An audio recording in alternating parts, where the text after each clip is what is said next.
안녕하십니까. 사전처럼 이용하는 민법 조문 찐 해설 시간입니다. 구독과 좋아요 꼭 좀 눌러주시고, 혹시 힘이 남아 있으시면 죄송합니다. 시간이 있으시면 알람 설정까지 부탁드리겠습니다. 149조 보겠습니다. 조건구 권리 처분 등이라고 되어 있죠. 일단은 요거는 반드시 암기를 하셔야 돼요. 조건 관련된 거, 우리 147조 받고 148조 받고 뭐 이렇게 되는데, 이 조건이나 기한에 관련된 조문들은 조문 자체를 출제를 많이 하니까 기출됐던 지문들의 한 60, 70%가 조문이에요. 조문을 정확하게 암기를 해두시면 웬만한 건 다 맞출 수 있습니다. 149조도 자주 나오는 거죠. 조건 성취가 미정한 권리와 의무. 아직 조건 성취 여부가 미확정인 상태에서 그 조건 성취로 인하여 발생하는 권리와 의무, 아직 현실화되지 않은 권리죠. 아직 현실화되지 않은 의무잖아요. 갑이을에게 을이 35일 시험에 합격을 하면 뭐 상가 건물을 주겠다, 자동차를 주겠다 했을 때 을의 권리나 갑의 의무, 자동차 내놔 권리, 자동차를 정의해야 될 의무, 이런 것들은 을이 시험 합격하기 전까지는 아직 확정이 되지 않은 불확정한 권리죠. 그죠? 그거 말하는 거예요. 그 권리를 일반 규정이란 건 민법 같은 거, 특별법 말고 민법 같은 일반법에 의해서 처분할 수 있고, 상속할 수 있고, 보존할 수 있고, 담보를 할 수 있습니다. 자, 처분, 상속, 보존, 담보가 무슨 뜻일까? 그것만 좀 생각해 보시면 돼요. 일단은 처분, 상속, 보존, 담보로 할 수 있다. 처상보담 할 수 있다. 암기하시기 바랍니다. 자, 어떤 의미인지 볼게요. 조건 성취 여부가 미확정한 권리와 의무. 갑일에게 35회 시험 합격하면 상가금으로 정의했다고 약속을 한 경우에 을이 합격을 하면 을에게 발생하는 상가 건물에 관한 권리 또는 갑일에게 상가 건물을 줘야 될 의무가 을이 아직 공부하는 동안에는 불확정한 상태잖아요. 그 상태에서 민법 등 일반 규정에 의해서 특별한 규정이 없더라도, 특별법이 따로 없더라도 처분할 수 있고, 예를 들어 을은 시험 합격하면 상가 건물에 관한 권리가 생기잖아. 그거를 미리 팔아먹을 수 있단 말이죠. 야, 누가 그걸 사냐 이런 거 생각하지 마시고 그걸 팔아먹을 수 있단 말이에요. 예를 들어서 상가 건물이 1억짜리고 을이 공부를 되게 열심히 하고 합격 여부가 거의 확실하다. 그런데 을이 병한테 5천에 사라. 그럼 병의 입장에서는 을이 붙을 거 확실하고 1억짜리를 5천에 사라니까 뭐 5천에 살 수도 있겠죠. 그죠? 투자라는 게 그렇잖아요. 예상하고 투자하는 거잖아. 그죠? 을이 붙으면 병의 입장에서 2배 이익이 생기는 거죠. 어쨌든 뭐 할 수 있다? 팔아먹을 수 있다. 두 번째, 상속도 할 수 있다. 예를 들어 갑이 사망을 했다. 그 상태에서 을이 붙었다. 그럼 갑의 상속인은 갑의 의무를 상속받았으니까 당연히 갑이 약속했던 상가 건물을 을에게 줘야 될 것이고, 또 만약에 을이 사망을 했다.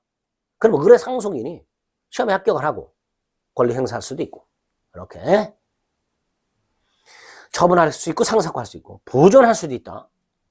예를 들어서 을이 시험에 붙으면 상가 건물을 달라고 해야 될 텐데 중간에 갑이 상가 건물을 다른 놈한테 팔아먹을 수도 있잖아요.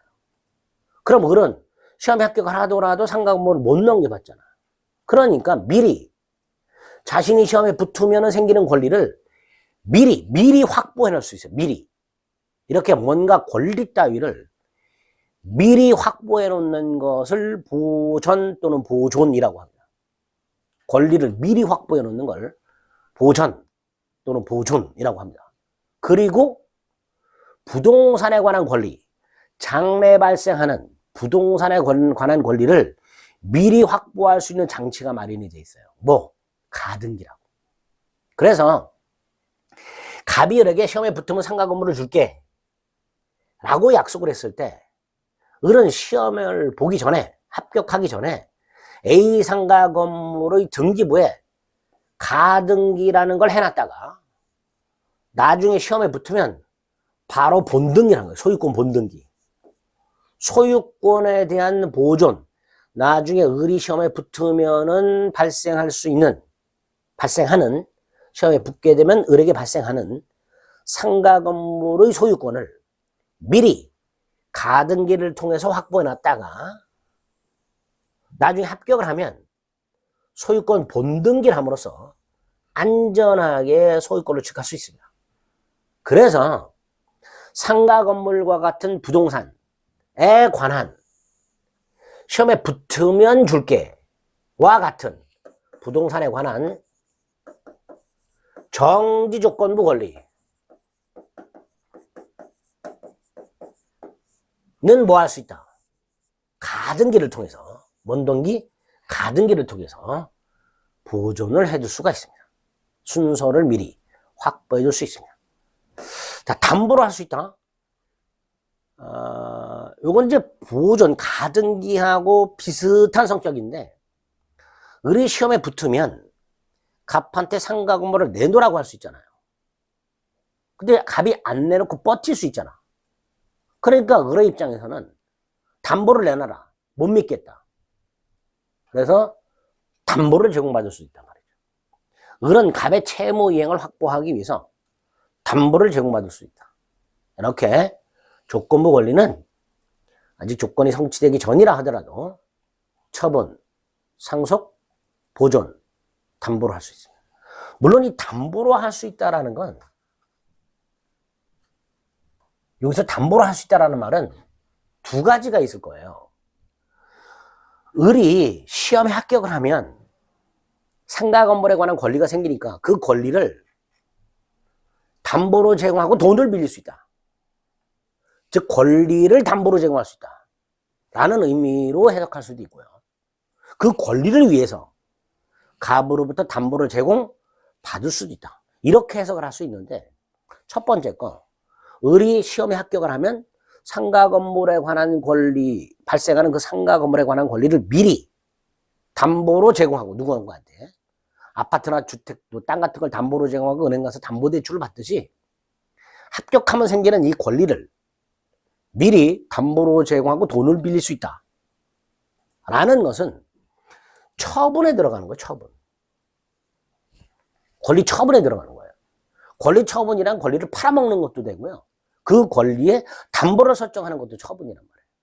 그러니까 이 담보를 할 수 있다가 두 가지 의미로 해석이 될 수 있는데, 즉 권리를 담보로 제공하느냐, 할 수 있느냐, 권리를 위하여 담보를 제공받을 수 있냐, 이 두 가지 의미로 해석을 하게 되는데, 첫 번째 거는 처분에 들어가니까 결국 두 번째 거만 의미한다, 뭐 이렇게 해석을 하기도 합니다.